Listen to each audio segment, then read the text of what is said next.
নমস্কার বন্ধুরা, আপনারা দেখছেন ব্রাদার্স টক শো। কথায় আছে শের যেখানে যায় সেই এরিয়া তার হয়ে যায়, সে ঘরের মাঠে হোক আর বাইরে হোক। একটা কথা আছে বাংলা ভাষায়, শুনতে হয়তো খারাপ লাগবে, যে এক হয় হার আর এক হয় মুরগি করে হার।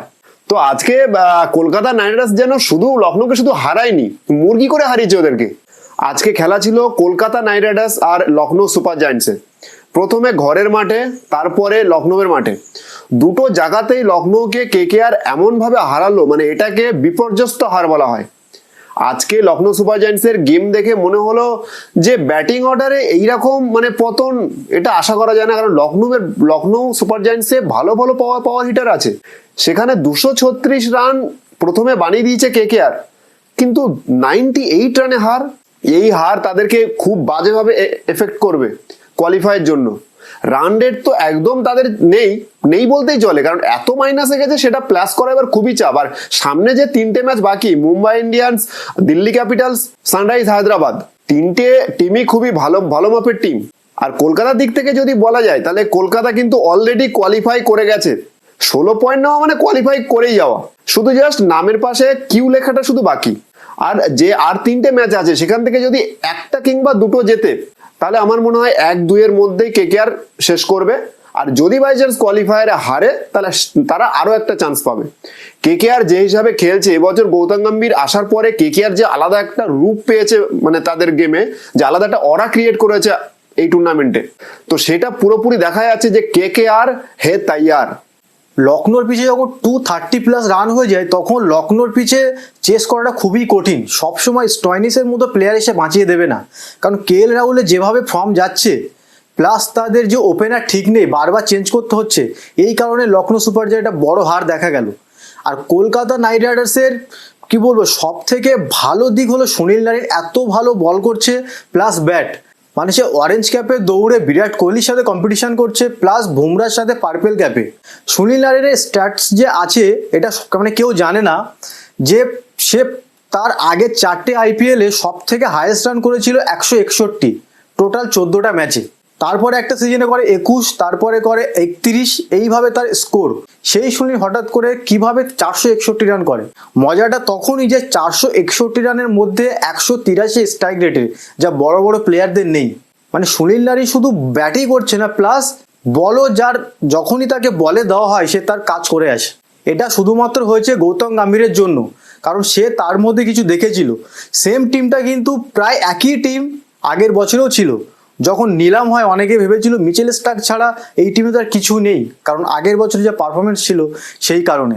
গম্ভীর কি করলো, সুনীল নারিনকে ওপেন করালো, রমনদীপ সিংকে নিয়ে এলো, যে রমনদীপ সিং একটা অবিশ্বাস্য ক্যাচ ধরলো আজকে, প্লাস 8 বলে প্লাস একটা খুব ভালো স্ট্রাইক রেটে রানটা করলো, প্লাস আন্দের রাসেলকে 4 ওভার প্রায় করানো, আগের বছর কিন্তু এগুলো করানো হতো না, প্লাস হর্ষিত রানা, বৈভব বরাকে কন্টিনিউ চান্স দেওয়া, এইগুলোর জন্য। আর বরুণ চক্রবর্তী যে হারে আবার কামব্যাক করলো লখনৌর পিচে, তো আমি জানতাম যে স্পিন খুব ভালো খেলবে বা বলও করবে, সেখানে লখনৌর রবি বিষ্ণু হয়তো ইকোনমিক্যাল গেছে, কিন্তু অতটা ডেঞ্জারাস হয়ে দাঁড়ায়নি। তো বরুণ চক্রবর্তী প্লাস সুনীল নারিন এই যে 8 ওভার, এখানেই কলকাতায় প্রায় ম্যাচ যদি দেখা হয়, এইখানে ম্যাচটা ঘুরে যায় বারবার। ফাস্ট বোলার হয়তো একটি ইকোনমিক্যাল থাকছে বেশি, কিন্তু এই যে 8টা ওভার সব থেকে ভাইটাল। 98 রানের পরাজিত এই যে রানটা অনেকটাই তাদের রান রেটে খুব ধাক্কা দেবে, কারণ এখন যে টেবিলের অবস্থা, রান রেট নিয়েই কিন্তু টিম এগোবে। আজ ধরি যদি লখনৌ 3টের ম্যাচে আর একটা ম্যাচ জেতে বা 2টো ম্যাচ হেরে যায় পরপর, তাহলে নেট রান রেট সবথেকে সমস্যায় পড়বে, কারণ পেছনে যে টিমগুলো আছে তার রান রেট অনেক বেশি। সেখানে লখনৌ, আমার মনে হচ্ছে লখনৌ সব থেকে বড় ভুল হচ্ছে যে কাইল মার্কসকে বাইরে বসানো, যে প্লেয়ার এখন, কারণ আইপিএলের যত সফল টিম এবছর খেলছে পাওয়ার প্লেতে বেশি রান, সেখানে লখনৌর পাওয়ার প্লেতে নেই। ওপেনার আসছে একটা বাচ্চা ছেলে যে কখনো খেলেনি এখন আইপিএল, কেএল রাহুল খুবই স্ট্রাইক রেট যেন টেস্টের মতো খেলছে। একমাত্র স্টয়নিসকে আপ করিয়ে ম্যাচটা একটু জেতার চেষ্টা করলেও কিন্তু সেটা সবসময় হবে না চেন্নাইয়ের মতো। তো এইখানে কোথাও না কোথাও একই ডাইমেনশনের প্লেয়ার আসছে, লাস্টের দিকে একা নিকোলাস পুরান পড়ে যাচ্ছে। আয়ুষ বাদুনিকে যদি ওপেনে খেলানো হয়, এটাও একটা ভালো দিক হবে, কিন্তু এই যে একই টাইপের, প্লাস একটা বিদেশি ফাস্ট বোলার নেই, ইন্ডিয়ান বোলার দিয়ে দেওয়া, প্লাস ফিল্ডিং কোচ, এত বড় একটা ফিল্ডিং কোচ জন্টি রোডস, সে ক্ষেত্রেও এত ভালো ভালো ক্যাচ বা সেভ করার বল সেগুলো মিস করছে। তো এক কথা দেখা যাচ্ছে লখনৌ সুপার যদি বা কোয়ালিফাই করে তারা খুব তাড়াতাড়ি বাড়ি আসার সম্ভাবনা বেশি। আর কোয়ালিফাই তো দূরের কথা, মুম্বাই, হায়দ্রাবাদ প্লাস দিল্লি, এটা একটাও লখনৌর মাঠে নেই, সব কিন্তু তারা বাইরের মাঠে খেলবে। তো যাওয়াটা খুবই চাপ, যেতে পারে কিন্তু যাওয়াটা খুবই চাপ। লখনৌ সুপার জায়ান্টসের কিন্তু কোনো রকম কোনো রিসোর্সের অভাব নেই, সবকিছুই আছে তাদের। Batting coach, bowling coach, fielding coach থেকে শুরু করে এনা তেনা সবকিছু দেওয়া আছে, এমনকি টিমও ভালো সাজানো, কিন্তু পারফরমেন্স আসছে না। জাস্টিন ল্যাঙ্গার প্রথম মানে এই আইপিএল এ কোচিং করছে, সে হয়তো বুঝতে পারছে না যে ইন্ডিয়ান কন্ডিশন কেমন হতে পারে, আইপিএল এর 11 কেমন সাজানো যেতে পারে। তো এইভাবেই যদি লখনৌ সুপার জায়ান্টস এইভাবেই খেলে যদি কোনো রকম ভাবে গড়িয়ে যদি কোয়ালিফাই করে যায়, আমার মনে হয় সে কোয়ালিফাইয়ের কোনো দরকার নেই। ওর থেকে তার জায়গায় অন্য কোনো টিম গেলে অন্তত ভালো ফাইট দিতে পারবে। বোলিং লাইন আপে তো ঠিকঠাক নেই, ম্যাট হেনরিকে এক ম্যাচ খেলে বসিয়ে রাখলো। সামার জোসেফ কিন্তু কলকাতা নাইট রাইডার্সের বিরুদ্ধে ইডেনে খারাপ বল করেনি। তার যদি প্রথম ওভারের 22টা বাদ দেওয়া হয়, কারণ অনেক বাইচার গেছিল, হোয়াইট বল করে নো বল হয়েছিল, প্রথম ওভারটা যদি বাদ দেওয়া হয় তাহলে কিন্তু সে আর লাস্ট 3 ওভারে 24 খেয়েছিল। তো সেখানে তাকে এক ম্যাচ সুযোগ দিয়ে চান্স দেওয়া নেই। কাইল মায়ার্স নেই, ডিকক তো রানের মধ্যে নেই। দেবদীপ পাডিক্কালকে তো আমি বলবো ভাই তুমি গ্রাউন্ডের আশেপাশে দেখো না, গ্রাউন্ডের বাইরে ওর জন্য একটা আলাদা সিট করে দেওয়া হোক, ও ওখানেই ফোনে ভিডিওতে খেলা দেখুক, জিওতে খেলা দেখুক। কারণ ও ব্যাটে তো রান পাচ্ছে না, ফিল্ডিং এ নামলে ক্যাচ মিস, ফিল্ডিং মিস, কি যে হচ্ছে লখনৌ সুপার জায়ান্টস। এরকম হলে ম্যাচ জিতবে না। কলকাতা নাইট রাইডার্সে আউটস্ট্যান্ডিং প্লে, কোয়ালিফাই করে যাবে, আর আশা করি এবছর কলকাতা নাইট রাইডার্স ট্রফিও জিতবে। আগে পিচটা দেখতে হবে, পিচটা কি?